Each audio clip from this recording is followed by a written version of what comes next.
Before the break, Professor, you mentioned something keenly which I didn't want to interrupt, but I knew I'll come back to it. Yes, yeah. And this is where devastating human impact on our environment causes massive disruption in everything that we do, right? Right now we are looking at the rising level of water in Lake Bogoria and Baringo as well. And this, it's affecting the natural habitat of the species and ecological processes as well. Can you comment on that? For the last 1.5 years, we've seen unprecedented amount of rainfall in the country. I think for the last, anybody who has been in this country for the last 1.5 years, we've received continuous rains. And so it is because of these continuous rains, you will find that normally when rain starts, the ground is dry. So as the amount of rainfall increases, you will find that it's becoming wet and wet. So it is like a sponge. It's like a sponge.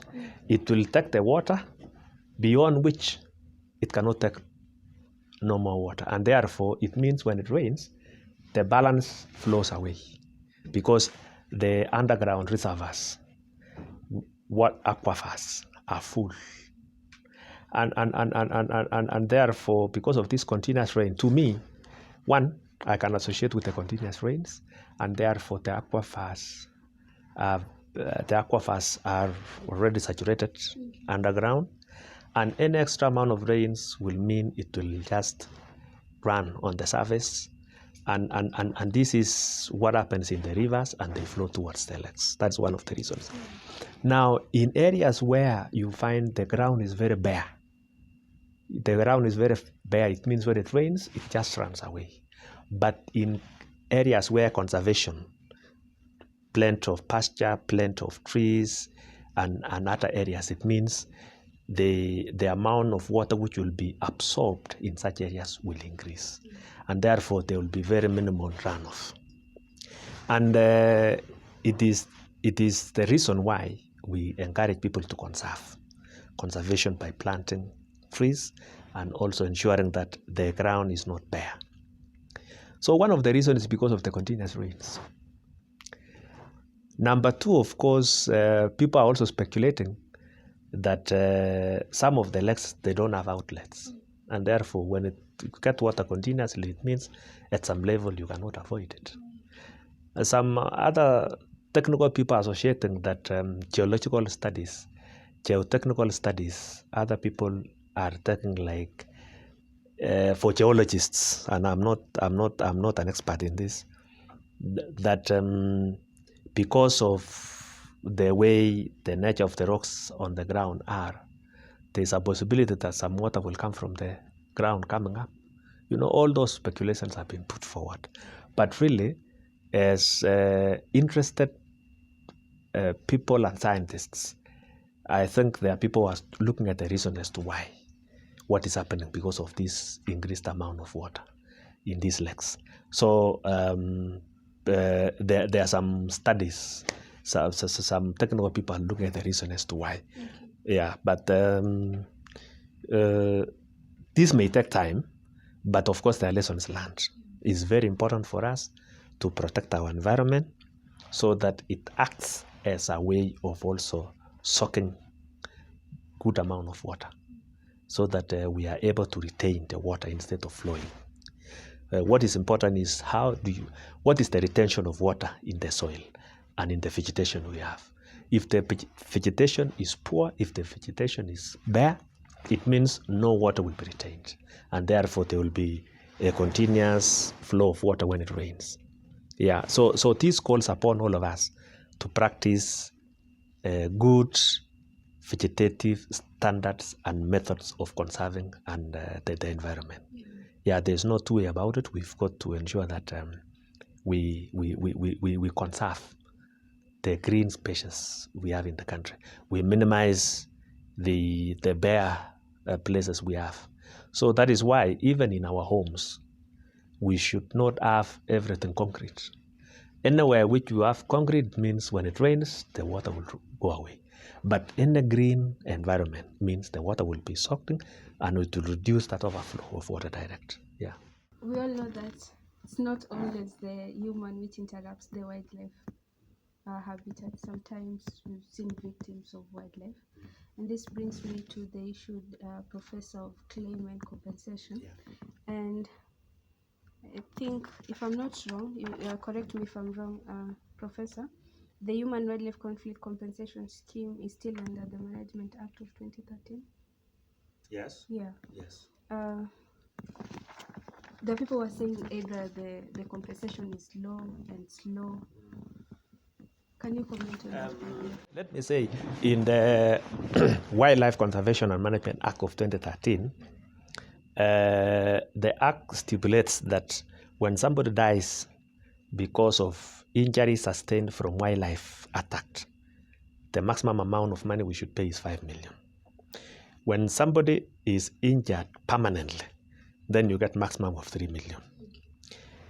And then any other injury which is not permanent is tagged and capped at 2 million Kenya shillings. That is as far as injuries are concerned. So we have three categories. Death, you are compensated up to 5 million. Permanent injury, you are compensated up to 3 million. Any other injury will be dependent on the injuries afflicted to the person. So maximum 2 million. Now, apart from the injuries, there is also what we refer to as crop damage. If wildlife come to your farm and they destroy your crop, what normally happens is that we have a committee which sits down under the chairmanship of county commissioner in all the 47 counties. The chairman is the county commissioner. The members are composed of one, the medical officer, agricultural officer, livestock officer, and then the other four are community members. So in a particular county, the minister chooses about 4 members of the community so that they are part of that team. So when somebody reports that my crop has been damaged by elephants, for example, the committee comes around. Not necessarily the committee, the agriculture officer is brought so that he's able to quantify, assess the crop damaged. So that if it is 5 acres, then he's going to quantify. If it was maize plantation, in 5 acres, how much has the farmer lost? So it is quantified and it is signed. Now, if somebody has been injured and taken to hospital, then it will now be upon the doctor to say, such a person, a report came, this person came, we treated like this and this and this, and then all the receipts are kept. So when you look at that, we categorize to death, injury, crop damage, and also livestock predation. Livestock predation is a case where a wild animal, when they come to your boma or if they come to your land, they sweep the sheep or the goats or the cows or any livestock. So that if you lose 20 cows, we value we value the livestock. And then that is what will be used in the form. You lost 20 cows. What is the value of the cow? If it is 40,000, it is 40 times 20, it is 800. So in the form it is filled. So what happens is that somebody has to report. And we've been encouraging our people, when they are afflicted by wildlife, they should report to the village elder, village assistant chief, the chief,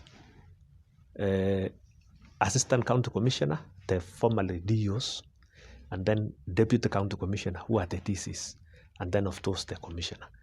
And then in that jurisdiction, apart from reporting also to the provincial administration or national government offices, you also report to Kenya Wildlife Service offices, so that you are able to document, one, if you lost somebody, if you got an injury, if you lost your crop, or if you lost your livestock, so that they are able to document such a person, the name of the person, the ID number, telephone number, who is the contact person, and then you fill the form accordingly.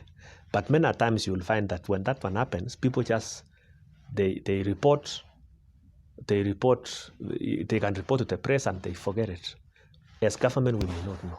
So we encourage people to ensure that when such a thing happens, they inform those relevant officers, a form is filled, and then the work of the county compensation committee is to sit down, assess, and then look at the form and forward what needs to be forwarded to the ministry. In the ministry, we have ministerial compensation committee. Theirs is now to confirm what the county compensation committee under the chairmanship of county commission has done, and then they approve. So when they approve, we now sum up everything. So from 2014, when this act came into being, it's unfortunate the government took long to compensate. But I must say that for the last 2 years, we've paid close to 1.5 billion. And this has taken care of 2014 up to 2017 cases. Currently, we are finalizing the 2017 cases up to May 2017. And in this financial year, we will be paying around 524 million to take care of the injuries and crop damage up to 2017 May. And then thereafter, there's a committee which is looking at between 2017 and 2020. In the next 4 months, they will be able to be through with their report. Now, when they are through with their reports, our business in government is to see how we can get funds to pay. Of course, these reports are very many. It is so much. It is very expensive, and that is why as a government, we are looking at also an alternative way of managing this compensation. And that is why we are proposing in our new policy the issue of insurance scheme. Yeah, so it is something we are discussing. It is something we are looking at the logistics, and in the very near future, even in the new act, we will be overhauling. We will be looking at the option of insurance so that we are able to manage the numbers. Otherwise, it is becoming too expensive, but I want to assure the public that as much as we've not been able to pay on time, the goodness with government is that eventually, when government owes you money, take note that it will be paid. It's only unfortunate we may be late now we are about 3 years late, but we are doing our best to see how we can catch up so that we become current as far as the issue of compensation is concerned. Yeah. I think that answers the question. I told you earlier on I had questionnaires, then that was one of the key questions. It's good, the insurance part I think will help us to go a long way. Professor, your leadership track record is impeccable. Like all the department you've held, if you look at Professor Fred Segor, there's always a goodness that comes with it. I'll mention just the previous one of irrigation department, where now households have enough water storage for their acres of land. This brings me to the question of wildlife. Is there a policy you're working on right now that will ensure now and in the near future we're going to have amazing human wildlife cohabitation, conservation, and appreciation in general? Yeah, in the new act, we want to emphasize that the way we are looking at it, we want a way where we share benefits accruing from wildlife with the people who keep the wildlife. You know, if you look at the pastoralists, most of the land for wildlife are in the pastoralist areas. So it is high time as government we looked at how do we ensure that the people who are protecting the wildlife are also cost benefiting from the income from wildlife. So it is one of the issues we are going to tackle very well in the Act, so that we look at cost benefits and we also look at the benefit sharing in terms of income. So when a tourist pays some money to go and watch wildlife, how much should accrue to the people surrounding and protecting wildlife within that area? So we will come up with a better way of benefit sharing, so that at least people feel appreciated. You know, in this country, if you go to some places, you will find that there is no other economic activity people are doing. You will find homes, but it's only wild animals and maybe a few livestock. So really, for such people who have gone out of their way to ensure that they protect their wildlife, surely it's only fair that they get something out of conserving the wildlife. True. So that is how we are looking at it. So we will be emphasizing even in the act the fact that benefit sharing should be top, so that we look at how we co-share the benefits, and when we do that, we will be able to appreciate and also encourage people to conserve wildlife. Because if you conserve, there's something which will accrue out of it. Definitely, it will improve the livelihood if you get something out of it. True. Yeah. Thank you so much, Professor, for being on the program today. I would like for you to close with anything that is in your mind and heart, even as you're finishing. My parting shots is that I want to encourage Kenyans to see how to coexist with wildlife. We cannot wish away wildlife. Wildlife, they were created by God, just the way human beings were created. So the earth has to be shared equally between human beings and wildlife. So the best way for us is to see how we can coexist with the wildlife, so that we give each one of us space. Let us give space to our development, human development, while on the other hand, we don't compromise the habitats for the wildlife.